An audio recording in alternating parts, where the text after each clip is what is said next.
Hello students, here we will see the next topic of last chapter biodiversity, conservation and environmental issue is how do we conserve biodiversity. Conservation means sustainable use of natural resources. Sustainable use म्हणजे पूर्ण नाशही करायचा नाही आणि आपल्याला त्याचा बेनिफिटही मिळाला पाहिजे म्हणजे खूप विचारपूर्वक यूज करायचा नॅचरल रिसोर्सेसचा यालाच आपण कन्झर्वेशन म्हणतो. याच्या दोन स्ट्रॅटर्जीज आहेत. पहिली बघू आपण इन सिटू पहिला टाइप बघू आपण in Situ conservation. Protection of an organism will automatically takes place if its natural habitat is protected. Example, announcing Kanha forest as a tiger reserve. This is called in situ conservation. This is the most appropriate method of conservation. It is nothing but conservation at home. म्हणजे आपण एखाद्या natural हॅबिटॅटला protect केलं म्हणजे तो एखादा wild life असेल, wild life सँच्युरी असेल, zoological park असेल, त्याला आपण प्रोटेक्ट केला म्हणजेच आपण त्या ऑर्गॅनिझम्सला प्रोटेक्ट करतो ऑटोमॅटिकली. फॉर एक्झाम्पल आपण कन्हा फॉरेस्टला अनाऊन्स केलं ॲज अ टायगर रिझर्व म्हणजेच इन सिटू कन्झर्वेशन आहे. कोणत्याही ॲनिमल्सला, प्लांट्सला आपण त्याच्या स्वतःच्या हॅबिटॅटमध्ये आपण त्यांना कन्झर्व करतो, त्यांना तिथेच प्रोटेक्ट करतो त्यांच्या हॅबिटॅटमध्ये म्हणजेच कन्झर्वेशन ॲट होम त्याला म्हणतो आपण. ही ॲप्रोप्रिएट मेथड आहे कन्झर्वेशनची. Around 34 biodiversity hotspots have been identified by the conservationist.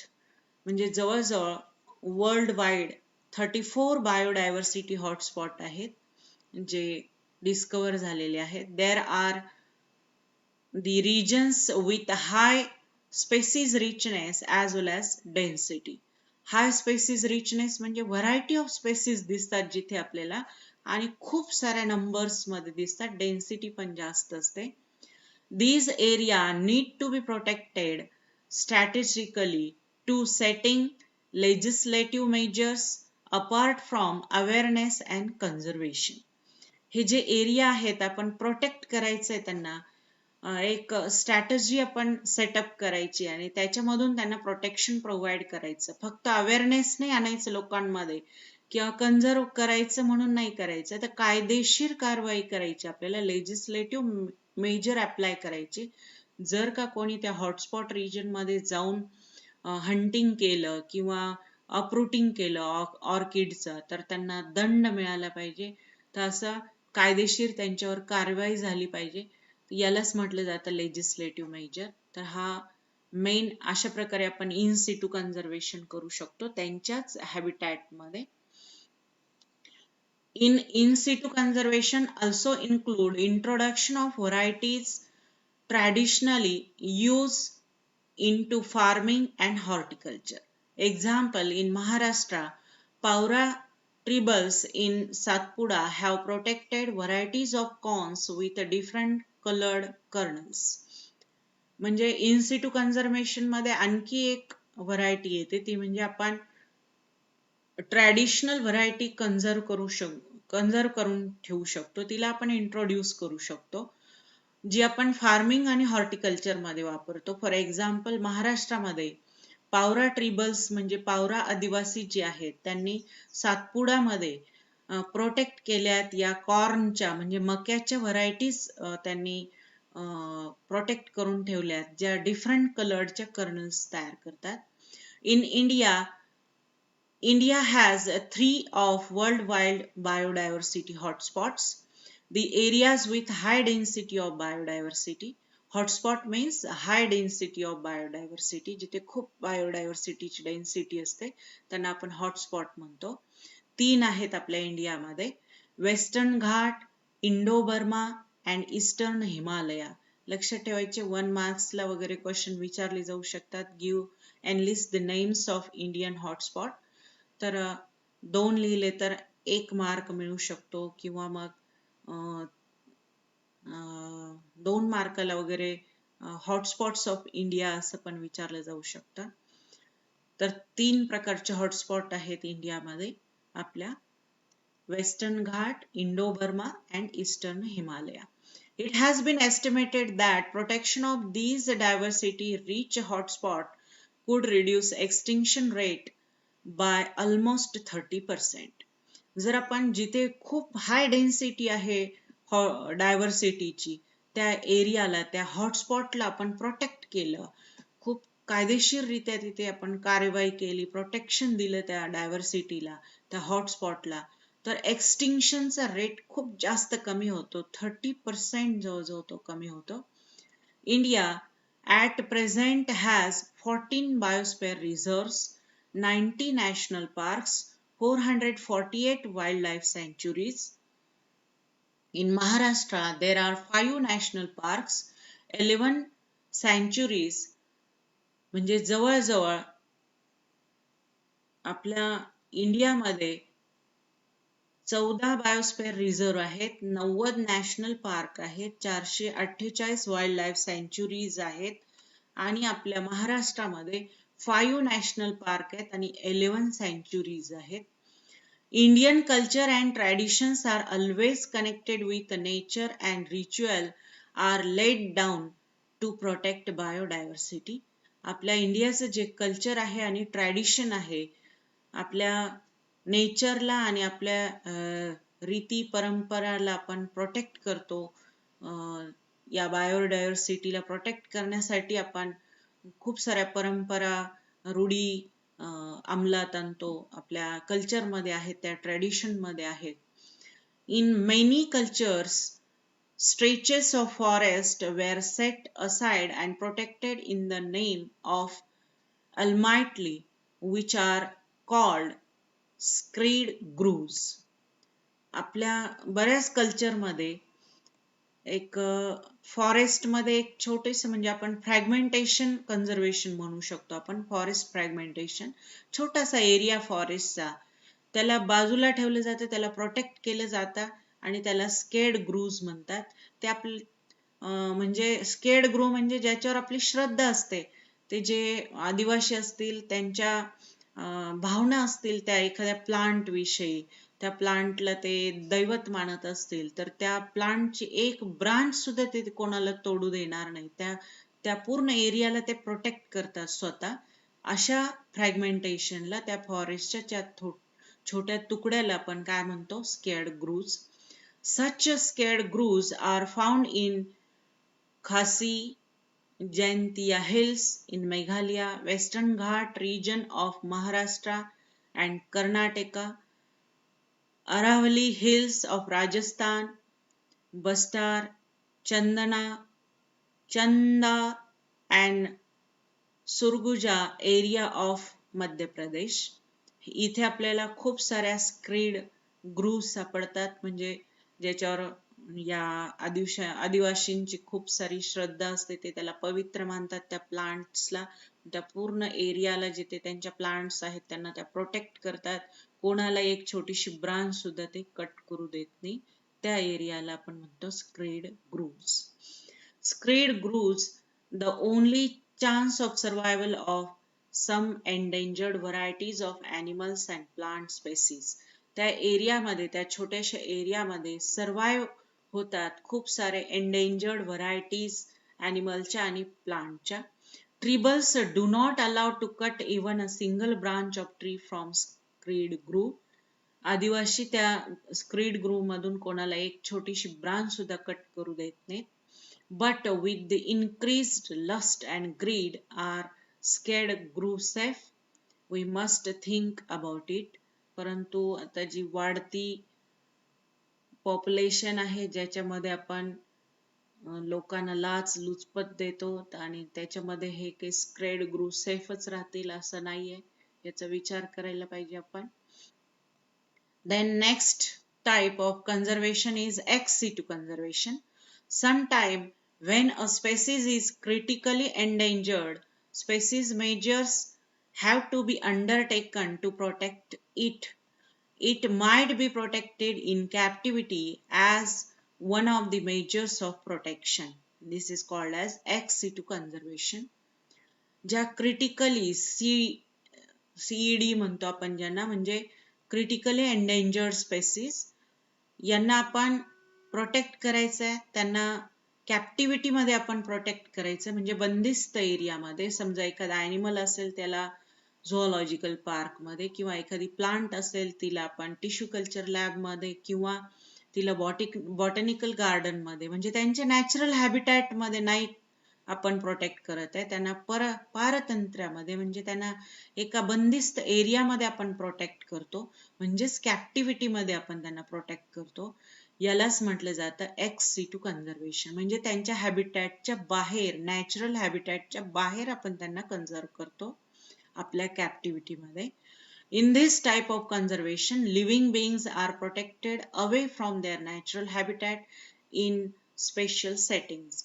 एका स्पेशल सेटिंग मध्ये, म्हणजे झूऑलॉजिकल पार्क मध्ये पिंजरा असतो, त्याच्यामध्ये ॲनिमल्सला ठेवलं जातं, त्यांना त्याचं खाद्य पुरवलं जातं, म्हणजे अशा स्पेशल सेटिंग मध्ये त्यांना प्रोटेक्ट केलं जातं. त्यांच्या नॅचरल हॅबिटॅट पासून दूर ठेवून त्यांना प्रोटेक्ट केलं जातं.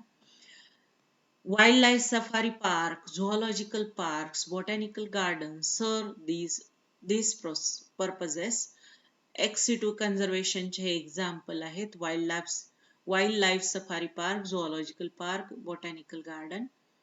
Animal which have decreased in number are allowed to breed in captivity in order to protect them.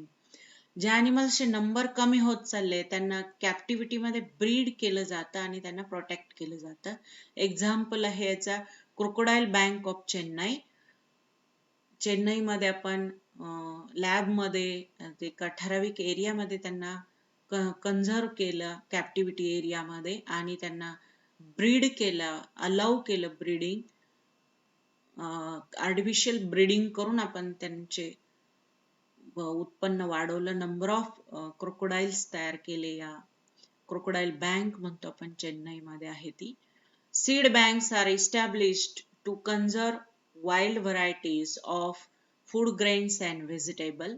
Nowadays, modern technique like tissue culture, in vitro fertilization of egg and cryopreservation, means preservation at very low temperature -196 degrees Celsius of gamete are used to protect endangered species. खूप साऱ्या seed banks आहेत ज्याच्यामध्ये आपण conserve करून ठेवतो food grains आणि व्हेजिटेबलचे seeds. आणि नवीन technique आहे मॉडर्न डे मध्ये, जिला आपण टिश्यू कल्चर किंवा इन विट्रो फर्टिलायझेशन म्हणतो, किंवा क्रायो प्रिझर्वेशन, ज्याच्यामध्ये आपण गॅमेट प्रिझर्व करून ठेवू शकतो एका प्रोटेक्टेड सेटिंग मध्ये, ज्याला आपण ज्या स्पेसीज एंडेंजर्ड होत चालल्या जास्त करून त्यांना आपण कन्झर्व करून इथे ठेवू शकतो. By now we have thus understood the immense importance of biodiversity and our need to protect it. याच्यावरून आपल्या लक्षात आलं असेल की आपल्याला किती गरज आहे बायोडायव्हर्सिटीला कन्झर्व करण्याची. आपल्या महाराष्ट्रामध्ये रुईबाई पापरी म्हणून या एक महिला आहेत, ज्यांनी अहमदनगर मध्ये एका विलेज मध्ये त्या राहतात. त्यांनी या रुईबाईंनी जवळजवळ 54 क्रॉप्स आणि 116 व्हरायटीज जवळजवळ क्रॉप्सच्या सीडच्या कन्झर्व करून ठेवल्या. ब्रिंजाल, गवा, मँगो, स्पिनॅच, मेथी, मिलेटी, पल्सेस, ह्या खूप साऱ्या व्हरायटीज त्यांना आपण मदर म्हणतो, आपण सीड मदर पण म्हणून त्यांना अनाउन्स केलेलं आहे. यांना आपण इंडियाच्या थ्री इंडियन्स आहेत BBC लिस्ट मधल्या 100 वुमन्सच्या 2018 मध्ये, त्याच्यामधले 3 इंडियन वुमन्स आहेत. त्याच्यामध्ये या रुईबाई पॉपीचं नाव येतं, ज्यांनी सीड बँक रन केलेली आहे. आपल्या अहमदनगर डिस्ट्रिक्ट मध्ये आहेत, त्या एका विलेज मध्ये राहतात. तर हे एक्झाम्पल आहे सीड बँकचं आपल्या महाराष्ट्रामध्ये, म्हणजे आपल्या अहमदनगरमध्ये. त्यांच्याकडून आपण प्रेरणा घेऊ शकतो. त्या पद्मभूषण अवॉर्ड सुद्धा त्यांना मिळालेला आहे. एका छोट्या विलेजच्या त्या श्रीने एवढ्या सगळ्या सीडच्या व्हरायटीज कन्झर्व करून ठेवलेल्या आहेत.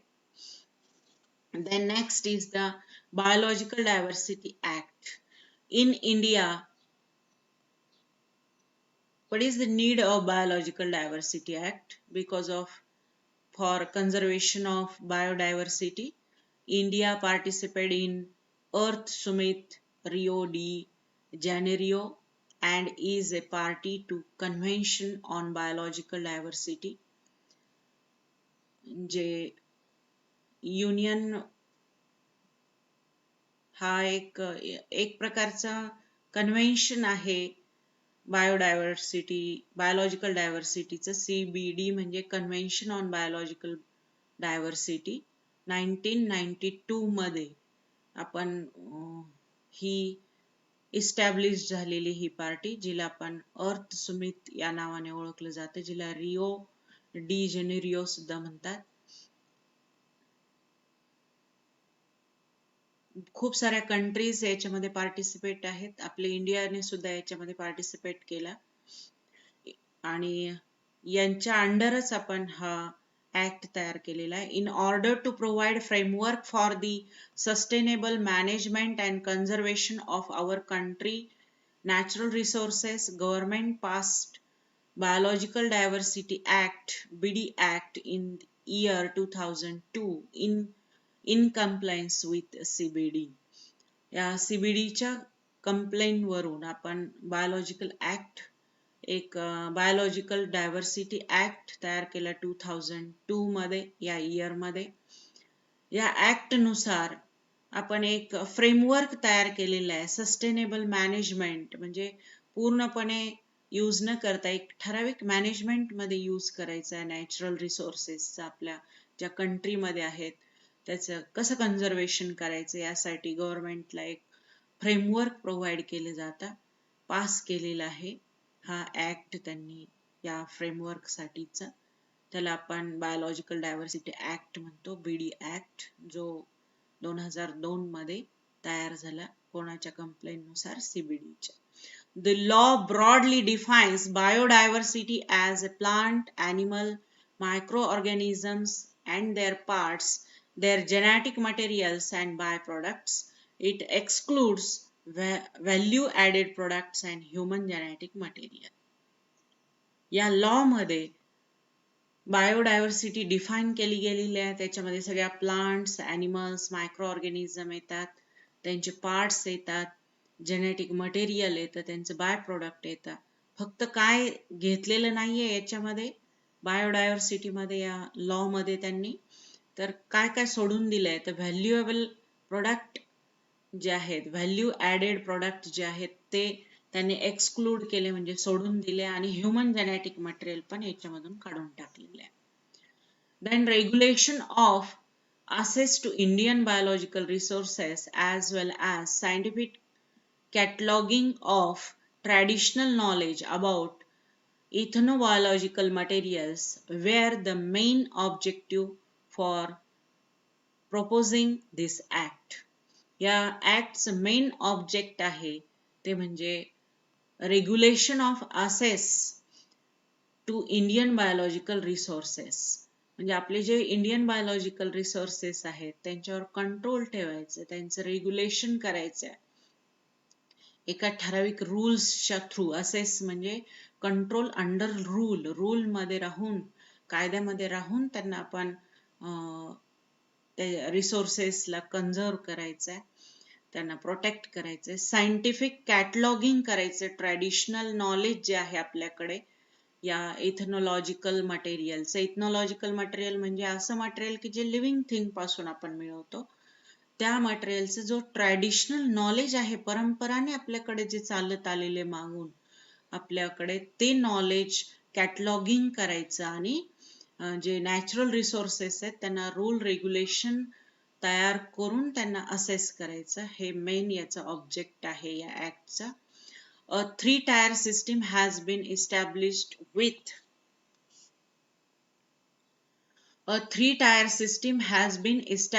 with National Biodiversity Authority (NBA) at the national level, 3 tyre system establish केली गेली नॅशनल लेवलला. नॅशनल बायोडायव्हर्सिटी अथॉरिटी म्हणजे NBA इस्टॅब्लिश झाली.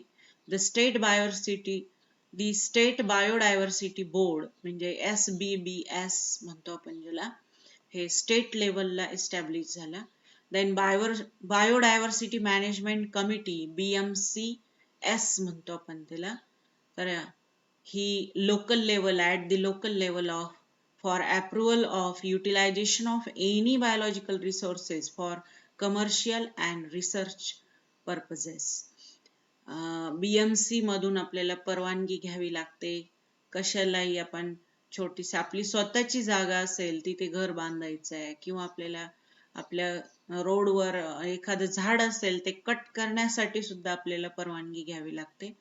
कमर्शियल यूज करतोय आपण आपल्या रिसर्च साठी वापरतोय एखादे प्लांट किंवा फॉरेस्ट मधले एखादी प्लांट किंवा आपल्या आजूबाजू लोकल एरिया मधलं काही यूज करतोय, त्या रिसोर्सेसचा यूज करतोय आपण.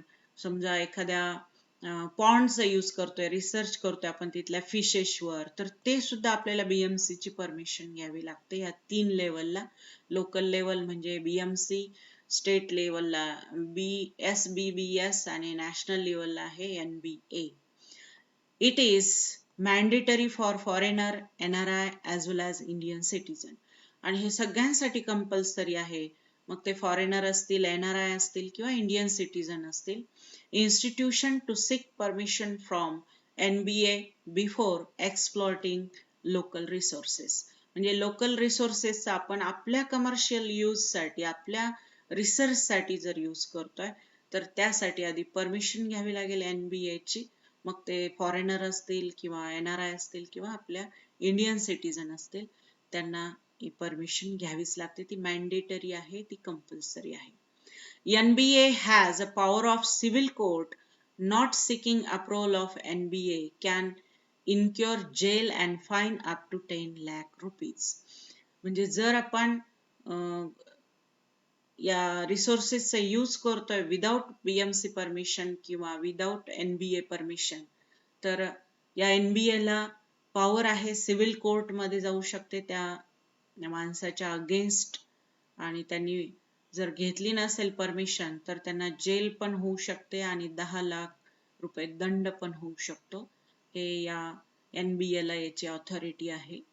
हे कायदा, या कायद्याच्या अंडर ही पनिशमेंट येते जर आपण आपल्या नॅचरल रिसोर्सेस जे आहेत त्यांचा यूज करतोय, आपल्या कमर्शियल यूज करतोय किंवा आपण रिसर्च करतोय, काही कोणत्याही पर्पजेस साठी आपण नॅचरल बायोलॉजिकल रिसोर्सेसचा कमर्शियल किंवा रिसर्च पर्पज साठी यूज करतोय, तेव्हा आपल्याला ही परवानगी घ्यावीच लागते, अन्यथा आपल्याला जेल होऊ शकते.